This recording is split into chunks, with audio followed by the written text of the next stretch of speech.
Okay, this is the UK, South Africa, and Canada turn. UK Atlantic is here. They're going to spend 4 IPCs on a pillbox, 9 IPCs on a military base, 3 IPCs on an infantry, and they're going to save 1 IPC.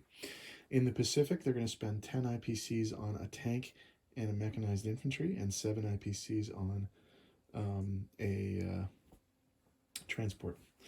The Canadians are going to spend 7 IPCs on a transport, and the South Africans are going to save their 4 IPCs for next turn.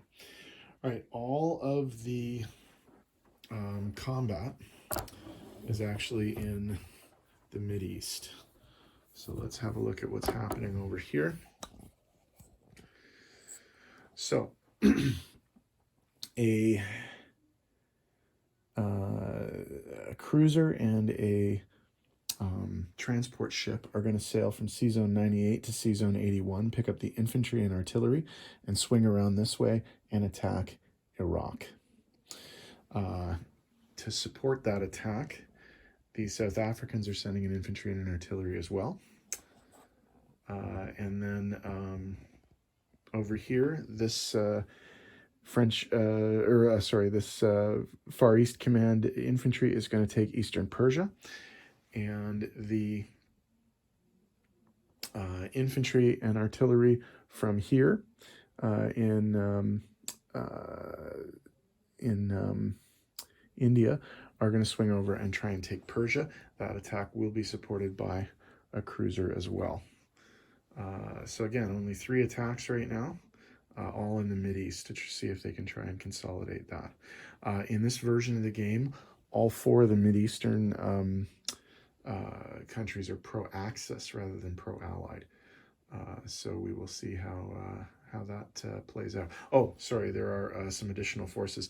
There are ground forces coming into Iraq, 1 infantry from Transjordan and 1 mech from Egypt.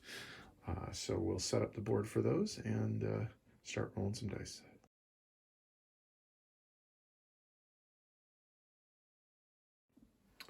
All right, in the battle for Iraq, there are ground forces coming in, 1 infantry, 1 mechanized infantry, but there's also an amphibious component. The Brits are landing an infantry and an artillery with the HMS Fidelity, and the South Africans are landing an infantry and an artillery with the HMSAS Afrikander. This attack will be supported by an offshore shot from the HMS Delhi. In this particular version of the game, offshore shots are for strike, so let's roll that. And that's a hit. So one of these guys instantly disappears. And so we go 2 1s and 4 2s. Looking for 2 hits. And we got 2 hits. So the battle is over. But the Iraqis are going to get a chance to retaliate. No casualties. So the Brits and South Africans have taken Iraq.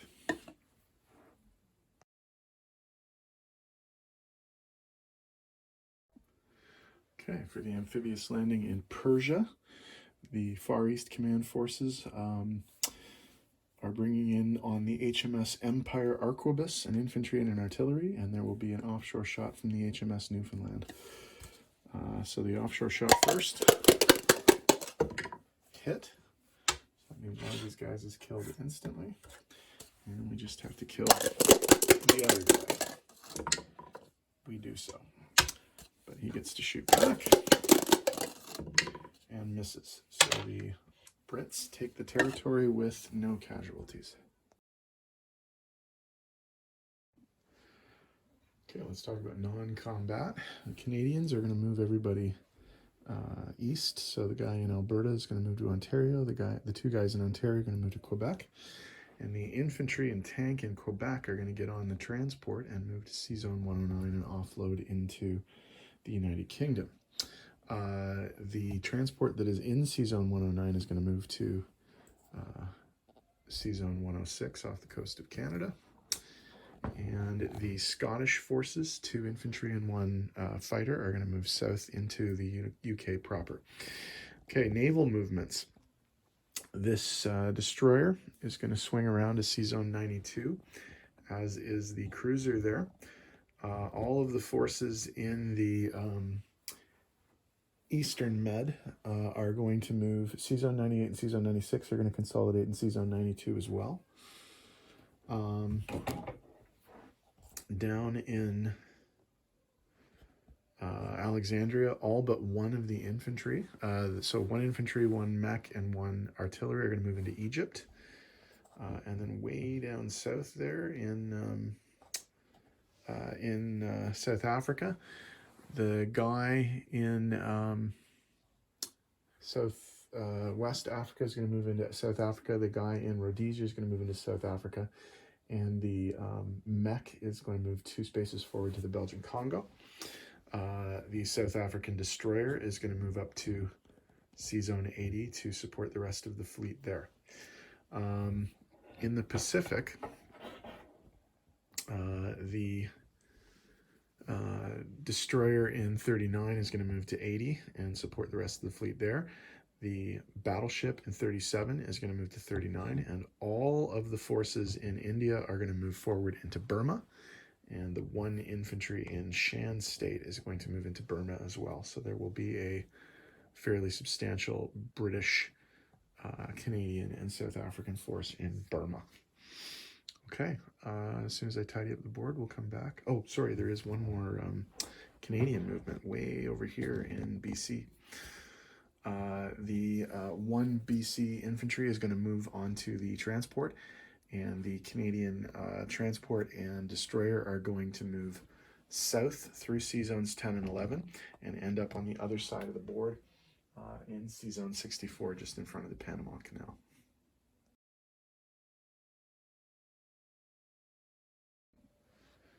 Okay, the Canadian placement, they have 1 new transport ship, and they're going to build that in C-Zone 106. The British new placement, they have 1 infantry that they're going to build in their capital. And the 2 facilities, the military base and the pillbox, are going to go into Egypt. So there's going to be a pillbox there and a military base. Okay, in terms of what's happening over in the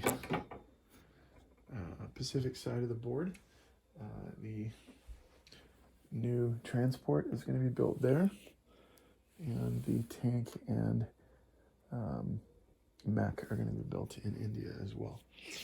Okay, in terms of money, this is what we're dealing with here. So the Pacific gets, oh, wait a minute, sorry, we have to adjust the income tracker. So the 3 territories in the Middle East, Eastern Persia isn't actually worth anything, but it is claimed. And Persia is claimed by the Pacific side. Again, alternate rule here that the Pacific side, even if it's on the Atlantic side of the board, can claim territory if it's using Pacific pieces to do so.